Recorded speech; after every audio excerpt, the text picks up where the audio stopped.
Genesis Kapitulo 7 Versikulo 1. At sinabi ng Panginoon kay Noe, Lumulan ka at ang iyong buong sangbahayan sa sasakyan, sapagkat ikaw ay aking nakitang matuwid sa harap ko sa panahong ito. Sa bawat malinis na hayop ay kukuha ka ng tigpipito, ng lalaki at ng kanyang babae, at sa mga hayop na hindi malinis ay 2, ng lalaki at ng kanyang babae.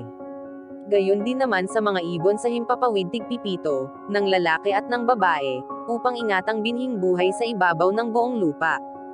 Sapagkat 7 araw pa, at paulanan ko na ang ibabaw ng lupa ng 4 na pang-araw at 4 na panggabi, at aking lilipulin ang lahat ng may buhay na aking nilikha sa balat ng lupa. At ginawa ni Noe ayon sa lahat na iniutos sa kanya ng Panginoon. At may 600 taon si Noe nang ang baha ng tubig ay dumagsa sa ibabaw ng lupa. At lumulan sa sasakyan si Noe at ang kanyang mga anak, at ang kanyang asawa, at ang mga asawa ng kanyang mga anak, dahil sa tubig ng baha. Sa mga hayop na malinis, at sa mga hayop na hindi malinis, at sa mga ibon at sa bawat umuusad sa ibabaw ng lupa. Ay 2 dumating kay Noe sa sasakyan, na lalaki at babae ayon sa iniutos ng Diyos kay Noe.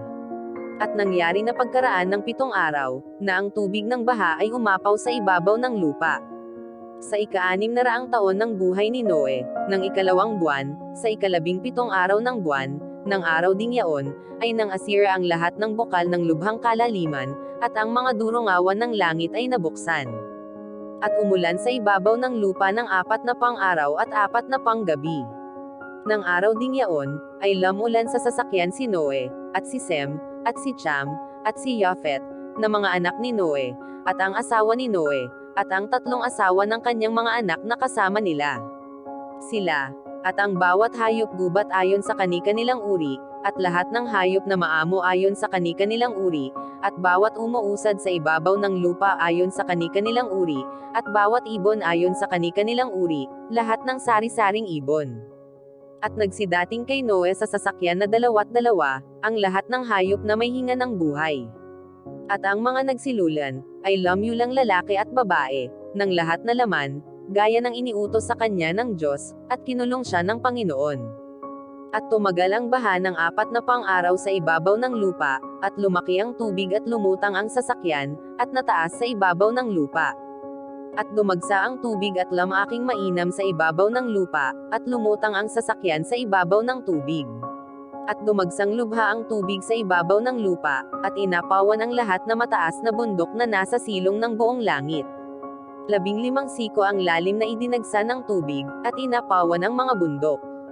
At namatay ang lahat ng lamang gumagalaw sa ibabaw ng lupa, ang mga ibon at gayon din ang hayop, at ang hayop gubat, at ang bawat nagsisiyusad na umuusad sa ibabaw ng lupa, at ang bawat tao.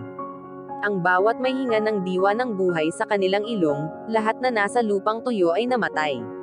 At nilipol ang bawat may buhay na nasa ibabaw ng lupa, ang tao at gayon din ang hayop, at ang mga umuusad at ang mga ibon sa himpapawid, at sila'y nalipol sa lupa, at ang natira lamang, ay si Noe at ang mga kasama niya sa sasakyan.